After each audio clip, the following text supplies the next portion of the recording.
जैसा कि हमने कहा था कि अगले वीडियो में हम आपको जो बाधाएं हैं, बाधाओं से संबंधित उनके निवारण का उपाय बताएंगे। तो इस वीडियो में आपको उपाय बताने जा रहा हूं। तो हर बाधा का उपाय भी अलग अलग होता है। जैसे कि किसी ने आपके यहाँ तंत्र करा दिया और आप देख रहे हैं कि कोई सामान कभी कुछ चावल पड़े हुए मिल जाते हैं, कुछ फूल पड़े हुए मिल जाते हैं, कोई सामग्री, तो आप उससे लड़ाई मत लड़िए किसी से लड़ाई, क्योंकि आप इसका सबूत भी नहीं दे पाएंगे कि किसी ने कुछ किया है। आप उस सामग्री के ऊपर जो भी आपको दिखाई दे रही कपूर डालिए और आग लगा दीजिए। और आग जैसे ही आप लगाएंगे, जिसने भी किया है उसके दुगने वेग से उसके ऊपर वो अटैक कर देगा, टकरा जाएगा।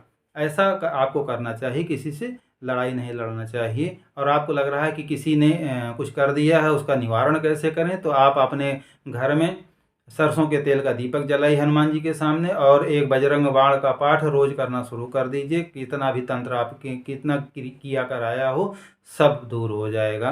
किसी भी प्रकार का किया कराया आपके यहाँ नहीं रहेगा। अगर आपके घर में प्रेतात्मक शक्तियाँ आ गई हैं किसी कारण, जैसा हमने पिछले वीडियो में बताया था, तो उसके उपद्रव अलग होने लगते हैं। प्रेतात्मक शक्तियों में आपकी लाइट खराब होने लगेगी, सामान अचानक गिर के टूटने लगेगा और अचानक घर में आपको भय लगने लगेगा, अपने ही घर में भय लगने लगता है। तो प्रेतात्मक शक्तियों के कारण ऐसा होता है।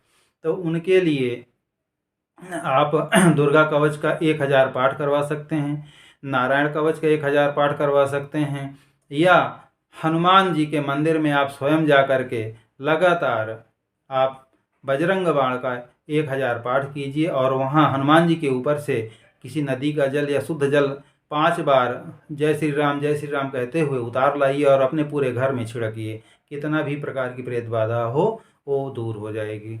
रही पितरों की बात, पितरों के दोष का निवारण का सबसे उत्तम उपाय जो मेरे अनुभव में आया है, मेरे अनुभव में इसलिए आया है कि हमने जहाँ भी पितरों के दोष के लिए उपाय कराया हो पूरी तरह से ठीक हुए हैं और सभी खुशहाल हैं। पितरों के दोष में बच्चों के विवाह नहीं होते हैं, या वंश आगे नहीं बढ़ता है, परिवार में पुत्र नहीं होते हैं, आपके काम फाइनल होते होते रुक जाते हैं, ये सब पितरों का दोष है। मानसिक स्थिति घर में बदल जाती है, ये भी पितरों का दोष है। लोग जो एक दूसरे को जवाब नहीं देते, वो आपस में बहस करने लगते हैं, ये भी पितरों का दोष में होता है।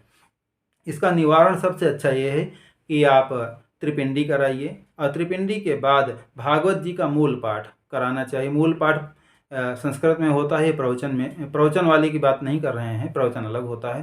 भागवत जी का आप मूल पाठ कराइए, त्रिपिंडी कराइए, उसके बाद भागवत जी का मूल पाठ कराइए। इससे आपके जितने भी पितृ हैं उनकी सदगति हो जाती है, कहीं ना कहीं उनका जन्म हो जाता है। भागवत जी में लिखा है कि मोक्ष प्राप्त हो जाता है। कलयुग में तो मोक्ष की बात नहीं कही जा सकती, किंतु मेरे अनुभव में ये आया है कि जहाँ जहाँ हमने इसको कराया सबका कल्याण हो गया। बच्चों की जो विवाह रुके हुए थे विवाह हो गए, आज जहाँ हमने कराया उनके खुद विवाह हो गया, उनके बच्चे हैं।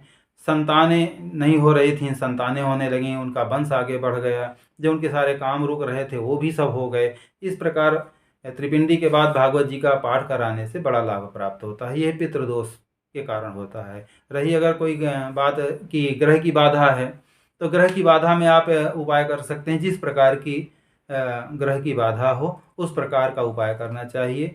आप कुछ भी उपाय करें, लेकिन ग्रह की बाधा में मैं आपको एक सलाह अवश्य देना चाहूँगा कि जिस भी ग्रह की बाधा है उसका जप आप कम से कम 1 लाख की संख्या में उसका जप अवश्य करा दीजिए। जप कराने से ग्रह शांत हो जाता है। पहले मैं भी ऐसा सोचता था कि बहुत से उपाय उनको कर लिया जाए, लेकिन जिन जिन ग्रहों में हमने जप कराया उसमें हमको अधिक सफलता प्राप्त हुई है। तो इसमें आपको ये बाधाओं का निवारण हमने बताया है और किसी भी योग्य और विद्वान ब्राह्मण से संपर्क करके आप इन उपायों को करा सकते हैं। विद्वानों की कमी नहीं है। बहुत से फ्रॉड भी हैं, उनके चक्कर में न पड़िएगा, क्योंकि इस कलिकाल में हर प्रकार के लोग हैं। सावधान अवश्य रहिएगा। अगर मेरी जानकारी आपको अच्छी लगी हो तो आप चैनल को सब्सक्राइब कीजिए और अन्य लोगों को भी शेयर कीजिए, ताकि उनको भी ये जानकारी प्राप्त हो सके और लोग सुखी हो सकें।